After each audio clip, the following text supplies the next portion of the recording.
Hi friends, welcome to PS properties. ఈ రోజు మాకు కొత్తగా కడుతున్న హౌస్ అనేది సేల్ కి వచ్చిందండి. అది ఎక్కడ ఏంటి అనే విషయాలు ఈ వీడియోలో తెలుసుకుందాం. స్కిప్ చేయకుండా ఎండ్ వరకు చూసేయండి. ఫ్రెండ్స్, ఇప్పుడు మీరు చూసినటువంటి హౌస్ వచ్చేసి 3rd మైల్ నేషనల్ హైవే కి నియర్ బై అయితే ఉంటుందండి. మనమైతే ఇప్పుడు ఈ హౌస్ నుంచి లోపలికి ఎంటర్ అవుతూ ఉన్నామండి. లోపలికి ఎంటర్ అయిన వెంటనే కారు పెట్టుకోవడానికి ప్లేస్ ఇచ్చారు. అదే కాక కామన్ గా వాష్రూమ్ కూడా ప్రొవైడ్ చేశారండి. ఈ హౌస్ వచ్చేసి 14 అంకణాల స్థలంలో 13.5 అంకణం కన్స్ట్రక్షన్ అయితే చేశారండి. మనమైతే ఇప్పుడు ఈ హౌస్ నుంచి లోపలికి ఎంటర్ అవుతూ ఉన్నామండి. లోపలికి ఎంటర్ అయిన వెంటనే హాల్ ఇచ్చారు. హాల్ పక్కనే దేవుడి రూమ్ అండ్ ఓపెన్ కిచెన్ కూడా ప్రొవైడ్ చేశారండి. ఫ్రెండ్స్, ఇప్పుడు మీరు చూస్తున్నారు కదా, ఇది వచ్చేసి ఈ హౌస్ కి సంబంధించినటువంటి కిచెన్ అండి. ప్రెసెంట్ ఈ హౌస్ అండర్ కన్స్ట్రక్షన్ లో ఉంది కాబట్టి వుడ్ వర్క్ అండ్ పెయింట్స్ అనేది కస్టమైజ్డ్ మనకి నచ్చినట్టు చేపించుకోవచ్చండి. ఈ హౌస్ వచ్చేసి డబుల్ బెడ్రూమ్ హౌస్ అండి. ఇప్పుడు మనం ఎంటర్ అవుతూ ఉన్నాం కదా, ఇది వచ్చేసి మాస్టర్ బెడ్రూమ్ అండి.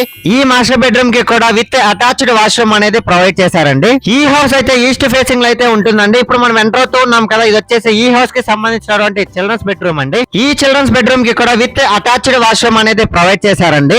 ఈ హౌస్ వచ్చేసి నేషనల్ హైవే కి చాలా నియర్ బై అయితే ఉంటుందండి. అదే కాక మెడి కవర్ నుంచి నియర్లీ 10 మినిట్స్ లో అయితే రీచ్ అయిపోవచ్చండి. ఈ హౌస్ వచ్చేసి చాలా క్వాలిటీ మెటీరియల్ యూజ్ చేసి కన్స్ట్రక్షన్ చేస్తున్నారండి. సో ఫైనల్లీ కాస్ట్ విషయానికి వస్తే విత్ వుడ్ వర్క్ తో 56 లాక్ చెప్తున్నారండి. వితౌట్ వుడ్ వర్క్ తో కూడా ఈ హౌస్ ని సేల్ చేస్తారు. వితౌట్ వుడ్ వర్క్ తో ప్రైస్ అనేది మాట్లాడుకోవచ్చండి. ఈ హౌస్ కి బ్యాంక్ లోన్ ఫెసిలిటీ కూడా అవైలబుల్ లోనే ఉందండి. సో మీలో ఎవరైనా ఈ హౌస్ ని విజిట్ చేయాలనుకున్నా, బై చేయాలనుకున్నా కింద స్క్రోల్ అవుతున్న నంబర్ కి కాంటాక్ట్ అవ్వండి. లేదు మీ ఫ్రెండ్స్ అండ్ ఫ్యామిలీ మెంబర్స్ కి యూజ్ అవుతుంది అంటే షేర్ చేసి సపోర్ట్ చేయండి. Thanks for watching this video. Like, share, subscribe.